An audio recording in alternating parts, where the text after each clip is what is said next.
सिंधिया से मुलाकात के बाद कांग्रेस महापौर जो हैं उनके सुर बदल गए और सुर बदलने के बाद दे दिया बड़ा बयान।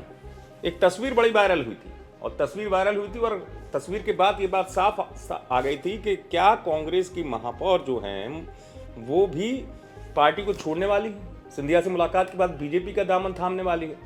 ये बड़ा सवाल है। मुलाकात के बाद जब सामने आई कांग्रेस की महापौर कौन है मैं एक बार आपको बता दूं, शारदा सोलंकी है, मुरैना से महापौर है। ज्योतिरादित्य सिंधिया से इन्होंने मुलाकात की थी, जैसा मैंने बताया उस तस्वीर की भी चर्चा हुई थी, लेकिन अब कह रही हैं कि मैं कहीं नहीं जाऊंगी।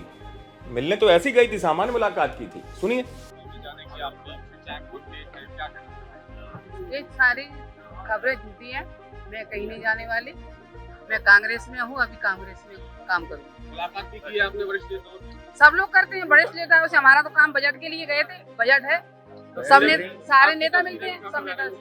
चर्चा चल रही है, वो तो चर्चा में रहते हैं, चर्चाएं तो होती रहेगी। शारदा सोलंकी कह रहे मैं कहीं नहीं जा रही हूँ, बीजेपी नहीं जा रही हूँ, और भी नेता मिलते हैं ज्योतिरादित्य सिंधिया से, इसलिए मैं भी मिलने चली गई थी। ऐसा कुछ नहीं है कि मैं बीजेपी जा रही हूँ। दरअसल शारदा सोलंकी की उस तस्वीर के बाद कयास लगाए जाने लगे थे और कहा जा रहा था कि ज्योतिरादित्य सिंधिया से मुलाकात के बाद वो एक अहम फैसला ले सकती हैं, कांग्रेस को छोड़ सकती हैं और बीजेपी का दामन थाम सकती हैं। दरअसल हुआ इसलिए कि इसी क्षेत्र के अंचल से आने वाले राकेश मावई जो कांग्रेस के विधायक थे, उन्होंने ज्योतिरादित्य सिंधिया से मिलने के बाद बीजेपी का दामन थाम लिया था और कई नेता संपर्क में भी बताए जा रहे थे कि ज्योतिरादित्य सिंधिया के संपर्क में हैं बड़े बड़े लीडर कांग्रेस के इस अंचल से आने वाले, जो संभवतः जा सकते हैं बीजेपी में। तो उसी दौरान ये तस्वीर वायरल हो गई थी शारदा सोलंकी की ज्योतिरादित्य सिंधिया से मुलाकात के बाद। अब तस्वीर जब वायरल हुई तो सियासी मायने भी जुड़ने लगे। अब ये सब हुआ क्यों? आपको बता दूं, शारदा सोलंकी जो है इन्हें कमलनाथ का समर्थक माना जाता है। कमलनाथ ने इनको महापौर का टिकट दिलवाया था, प्रदेश अध्यक्ष थे कमलनाथ, और कमलनाथ की पसंद की नेता हैं और ये महापौर का चुनाव भी जीत गई थी। अब हुआ ये मध्य प्रदेश की सियासत में कि कमलनाथ के खुद के बीजेपी में जाने की अटकलें लग गई कि कमलनाथ क्या बीजेपी चले जाएंगे।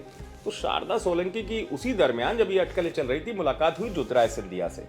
हालांकि उन्होंने बजट से लेके केंद्र की योजनाओं से लेके तमाम उदाहरण दे दिए कि इस वजह से उन्होंने ज्योतिरादित्य सिंधिया से मुलाकात की थी। लेकिन चूंकि जैसे मैंने बताया कि कमलनाथ की समर्थक हैं, तो उनको हो सकता है भाई उस दौर में लगा होगा अगर कमलनाथ चले जाते हैं बीजेपी में तो फिर उनका राजनीतिक भविष्य क्या होगा, तो इसलिए उन्होंने ऐसी सामान्य मुलाकात कर ली हो। लेकिन फिलहाल तो उन्होंने साफ कर दिया है कि वो कांग्रेस छोड़कर नहीं जा रही हैं, कांग्रेस में ही रहेंगी। भिंड से आप तक खबर पहुंचाई हेमंत शर्मा ने। आप देखते रहें MP तक।